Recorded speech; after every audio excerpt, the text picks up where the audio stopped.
Prejudicando um pouco os meus 15 minutos, quero saudar o Sr. Professor Jorge Bacelar de Gouveia por esta bela iniciativa, Professora Teresa Beleza, Presidente da Escola. Queria saudar a ilustre Presidente da Mesa, a Senhora Conselheira Maria Benedita Urbano, e todos os meus distintos colegas de mesa. Bom, vou sistematizar a minha intervenção, algo generalista, em 5 pontos. Primeiro, a pré-história. A liberdade, a segurança e a propriedade são os 3 direitos matriciais do constitucionalismo português. O artigo 1º da Constituição de 1822 consagrava justamente como grandes direitos a liberdade, a segurança e a propriedade. E, para além disso, falando da pré-história, contemplava os estados de exceção, que já aqui se falou abundantemente, e de forma crescente e gradual as garantias de defesa. É evidente que, passando e dando um salto de gigante por 6 Constituições para a Constituição de 1976, creio que podemos reconhecer, com o professor Jorge Miranda, que esta Constituição é a mais extensa, o que não é propriamente virtude nem defeito, mas também a mais perfeita dos 6 textos constitucionais que já vigoraram no nosso país. E nesse texto constitucional temos a liberdade e a segurança consagradas justamente na mesma norma constitucional. O que significa, de forma muito simplista, que são direitos interdependentes. Significa que, na perspectiva do legislador constituinte português, não há liberdade sem segurança, nem segurança sem liberdade. Tudo o resto é uma questão de doseamento entre estes 2 direitos fundamentais. Também é pertinente assinalar que, do tríptico liberal de 1822, a liberdade que foi efetivamente degradada, em certo sentido, foi a propriedade, que não é reconhecida como direito de liberdade e garantia na Constituição de 1976, mas apenas, o que tem a sua diferença à luz do artigo 18º da Constituição, como um direito económico. Bom, a segurança, essa é rigorosamente uma garantia, como assinalam Gomes Canutilho e Vital Moreira, e como já assinalava a Constituição de 1822. A Constituição de 1822, de forma surpreendentemente moderna, dizia que a segurança era a garantia dada pelo Estado de exercício de todos os restantes direitos. E é isso que justamente continua a ser hoje. E, nesse sentido, podemos dizer que a segurança tem uma dimensão negativa, o Estado deve abster-se de pôr em causa a segurança, e uma óbvia dimensão positiva, o Estado deve consagrar as prestações que garantam a segurança de todos os cidadãos perante quaisquer perigos ou ameaças. Na primeira dimensão, na dimensão negativa, a segurança é desde logo assegurada pela consagração do direito de resistência, no artigo 21, do qual emerge toda a autotutela e designadamente a legítima defesa penal e civil, e pela cessação do dever de obediência, que é expressamente consagrada no artigo 271, número 3, para os casos em que a obediência conduz à prática de crimes. Norma que foi introduzida pela primeira vez no projeto Eduardo Correia de 1966, exportado para a Constituição e reintroduzido no Código Penal de 1982, de onde pulou também para os vários direitos disciplinares que hoje estão em vigor. Na segunda dimensão, positiva, ao Estado é cometido o dever de proteger os cidadãos através do sistema de segurança e, designadamente, da polícia, à qual o artigo 271 atribui a defesa da legalidade democrática e a garantia da segurança interna e dos direitos dos cidadãos. Cabe referir, em tom um pouco crítico, para um admirador, confesso, da Constituição de 76, que o artigo 9º não inclui, entre as tarefas fundamentais do Estado, justamente a segurança, e deveria incluir. No entanto, em termos de Constituição material, não é difícil reconhecer que a segurança é uma tarefa fundamental do Estado. Na década de 80, esta dimensão da segurança, esta dimensão positiva da segurança, foi densificada infraconstitucionalmente vários modos. Através de sistemas como o Sistema de Segurança Interna, como o Sistema de Informações da República Portuguesa, o Sistema de Proteção e Socorro, a que se juntou, já no exato ano 2000, o Sistema de Investigação Criminal, com a distribuição de competências pelos vários órgãos de polícia criminal. Terceira palavra sobre a justiça penal, de que já falou muito bem o meu precedente colega de mesa. Em estreita articulação com o direito à segurança, a Constituição consagra um vastíssimo conjunto de normas em matéria de justiça penal. Eu costumo dizer, sem muita ironia, que se souber ao certo a Constituição Penal, se sabe direito penal a sério. Direito penal e direito processual penal. Assim, a detenção ou privação da liberdade vem regulada exaustivamente no artigo 27, a prisão preventiva e o seu caráter excepcional e não pré-punitivo, como agora tanto se gosta de usar no artigo 29, os limites da punição no artigo 30, o habeas corpus no artigo 31, as garantias de defesa no artigo 32, a extradição, a expulsão e o asilo no artigo 33, a inviolabilidade do domicílio e das comunicações, enfim, no artigo 34. Quarta palavra, como evoluiu a Constituição ao longo das suas revisões? Evoluiu numa tensão, não sei se lhe chamo dialética, entre uma tendência securitária e uma tendência garantista. Se quisermos assinalar marcos da tendência securitária, podemos falar na expressa consagração do julgamento à revelia, no artigo 32, número 6, na revisão de 1997, na expressa previsão das buscas domiciliárias noturnas, no artigo 34, número 3, para casos de tráfico e de criminalidade especialmente violenta e organizada para além do terrorismo e para além do flagrante delito, introduzida em 1997. Podemos falar de casos de privação de liberdade que foram acrescentados à versão originária da Constituição, no direito tutelar educativo, no direito disciplinar militar, na detenção de suspeitos e até em casos de lei da saúde mental, foram acrescentados em 1989 e 1997, e podemos falar na restrição do Tribunal do Júri em casos de terrorismo, revisão de 1989, em casos de criminalidade altamente organizada em 1997. À parte, é notório que o Tribunal do Júri tem de ser revisitado. O nosso Tribunal do Júri, tão diferente do norte-americano, não funciona em Portugal. E, portanto, se queremos um Tribunal do Júri e participação democrática nos tribunais, não é por esse caminho. Claro que seria irrealista e não seria de esperar nada de um tribunal em 4 pessoas comuns se juntam a 3 juízes para decidir em igualdade de circunstâncias tudo, seja de facto, seja de direito.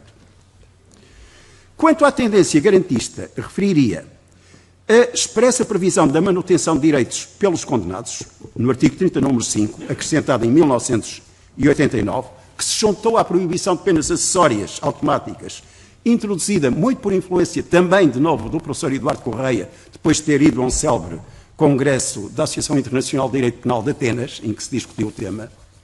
Falaria no alargamento das garantias de defesa, com expressa consagração do direito de recurso, já que isso disse bem, que o direito de recurso já morava na jurisprudência constitucional no que diz respeito ao direito penal, mas devo dizer, não há tempo para isso, que hoje tenho uma visão bastante mais reservada sobre a importância do recurso e estou pronto a reconhecer que a justiça se faz sobretudo na primeira instância, ou não se faz de todo. E estou disposto a reconhecer que, em matéria de recurso, só há 2 verdades mais ou menos inabaláveis, que em todos os casos de condenação é obrigatório garantir recurso, duplo grau de jurisdição, e que o recurso serve para corrigir, sobretudo, injustiças graves e graves atropelos processuais. Quanto ao resto, tenho as minhas grandes dúvidas hoje em dia, para ser sincero. Bom, falaria também da extinção dos próprios tribunais militares em tempos de paz, que resultou da Constituição de 1997, e hoje está vertida no artigo 213, que apenas prevê a participação de tribunais, de juízes militares em tribunais comuns. Por fim, quinta palavra, questões a colocar para o futuro, muito brevemente. O papel das Forças Armadas na segurança. É evidente, todos sabemos, que a revisão constitucional de 1982 restringiu e muito a intervenção das Forças Armadas na segurança. A revisão de 1982 e depois a revisão de 1989, complementarmente, implicaram que as Forças Armadas apenas intervenham em matérias de proteção civil, ou então nos estados, aqui já abundantemente e ironicamente referidos, de exceção e de sítio, nos estados de emergência, de sítio e de emergência. Hoje há muita gente que quer revisitar a Constituição nesse domínio e quer atribuir às Forças Armadas um papel na segurança. É necessário ou não? Eu sempre defendi que não é necessário e não se deve retroceder à revisão de 1982, que também, como sabem, extinguiu o Conselho da Revolução. Eu acho que a Constituição nos dá instrumentos para conjugar infraconstitucionalmente a ação das Forças Armadas e das Forças de Segurança quando está em causa uma ameaça tal que se possa considerar uma ameaça à segurança interna e à defesa. E se eu disse, devo dizer que tenho em meu benefício tê-lo praticado na Lei de Segurança Interna e na Lei de Defesa Nacional quando era membro do Governo. Hoje há instrumentos para as Forças Armadas e as Forças de Segurança atuarem concertadamente. Disse que não há comando único. Pois, lá isso é capaz de ser difícil de arranjar. Mas nos estados de exceção, na minha opinião, o comando único parte do Presidente e assenta nas Forças Armadas, que têm uma legitimação constitucional para intervir, e fora desses estados, através do Secretário-Geral da Segurança Interna. É isso que resulta da atribuição de poderes excepcionais de comando em estados que são estados infraconstitucionais de exceção, nos quais não pode haver restrição ou suspensão de direitos, porque há um princípio de tipicidade no artigo 19 da Constituição, mas que podem ser decretados para efeito de articulação de forças. Segunda questão a colocar. Portanto, a questão do estado de sítio e do estado de emergência também. Reparem, é evidente que as Forças Armadas têm de intervir em certos casos. O caso de escola dos aviões que se dirigiram às Torres Gêmeas. Se se discutir seriamente aquela questão de estado de necessidade supralegal, da possibilidade de abater os aviões, desde que haja uma certeza, enfim, de que os aviões vão embater no edifício e de que os próprios passageiros não salvam e arrastam na morte as pessoas que estavam no edifício, se discutir essa questão, que sentido é que depois tem discutirmos profundamente se a Força Aérea deve intervir ou não? É evidente que a Força Aérea tem de intervir. Aliás, se isto acontecer, nem vejo que haja algum tolo com funções de Estado que discuta o assunto. Claro, não há outra maneira de fazer. De resto, quanto ao tráfico de droga em mar alto, a Marinha também intervém. Aliás, a Polícia Marítima hoje é uma manifestação de uma certa artificialidade com extensão das missões das Forças Armadas à segurança. Portanto, as Forças Armadas intervêm em matérias de segurança. O que é preciso é limitar essa intervenção a casos em que se possa dizer, de alguma forma, que está em causa conjugadamente a segurança interna e a defesa. Terceira questão complexa, uma questão miniatural, mas importante. A questão das interseções, a velha questão das interseções. Portugal é caso único, de facto, na Europa. Os serviços de informações portugueses, graças ao nosso sentido garantista, não podem sequer aceder a metadados. Qualquer dia, desculpem, eu não me quero aqui armar em securitarista a todo custo, os serviços de informações deverão ter os agentes a vender bíblias às portas, porque, na realidade, se não podem sequer recolher metadados para evitar atentados terroristas, estamos mal. Todos os países da Europa, muito democráticos, aliás, podem fazer isto. E se falarmos em países da Europa, por que não falar da China ou de outro país qualquer, ou da União Soviética antes da queda do muro? Não podiam. Essa é boa. Claro, não conheço praticamente nenhum país do mundo em que os serviços de informações não possam lidar com metadados. A questão está na fiscalização. E os serviços de informações deveriam poder não só aceder a metadados, como ter a possibilidade de interceptar comunicações preventivamente. Eu defendo por escrito desde 1997 e não mudei de opinião. Agora, o que é necessário é ter cuidado com a forma de consagrar esse regime. Por exemplo, há uma forma, sem revisão constitucional, de o consagrar, que é atribuir competência de investigação criminal aos serviços de informações. Correto ou incorreto? Incorreto.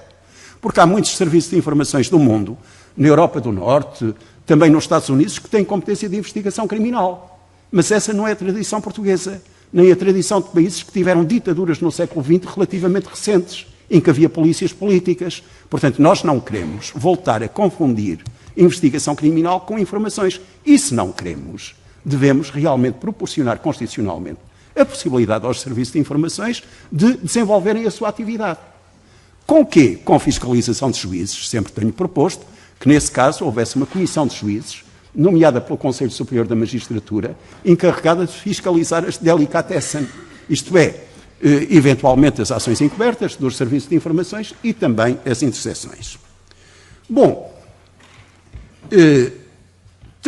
quarta questão, estrutura do processo penal. Não vou desenvolver muito, mas a questão que se coloca em relação ao processo penal é de saber se devia ser radicalizado o modelo acusatório. Realmente o papel do Ministério Público é algo que está sempre em debate. O papel do Ministério Público, o papel dos juízes de instrução estão bem equilibrados. Quer dizer, por exemplo, é razoável que o processo acabe com o arquivamento do Ministério Público sem intervenção do juiz de instrução. Devia haver um acusatório mais radicalizado, mais poderes do juiz de instrução, regressando um bocadinho ao Código de Processo Penal de 1929? Bom, tenho dúvidas sobre isso, mas vale a pena revisitar essa questão. E, por fim, uma questão um pouco provocatória. Os limites das penas. Sou a favor, e tenho muito orgulho, em que Portugal tenha sido pioneiro nessa matéria, da proibição expressa da pena de morte. E até das penas privativas da liberdade, duração perpétua, ilimitada ou indefinida. Mas, imaginem que o Sr. Bin Laden é apanhado na pensão Josefina, na Avenida Almirante Reis. Portugal não pode extraditar para os Estados Unidos. E então o que é que faz ao Sr. Bin Laden? Julga-o e condena-o a 25 anos de prisão. Imaginem que o juiz de execução de penas é um juiz duro, severo, e não acredita na ressocialização do Sr. Bin Laden. Bom, de qualquer maneira, passados 5/6 dos 25 anos, pouco mais de 20 anos, tem de o pôr em liberdade. Imaginem que o Sr. Bin Laden continua fielmente convencido de que a sua missão na Terra é praticar o terrorismo e desenvolver atentados terroristas. Bem, é um acaso muito infeliz. Bem, o que eu quero dizer com isto é que temos de revisitar qualquer coisa na articulação de penas com medidas de segurança. Já hoje temos a pena relativamente indeterminada, que é uma mistura de pena e medida de segurança. Eu creio que no futuro teremos de pensar em penas e medidas de segurança misturadas que efetivamente nos protejam dos atentados terroristas mais graves e da criminalidade mais grave. Obrigado a todos.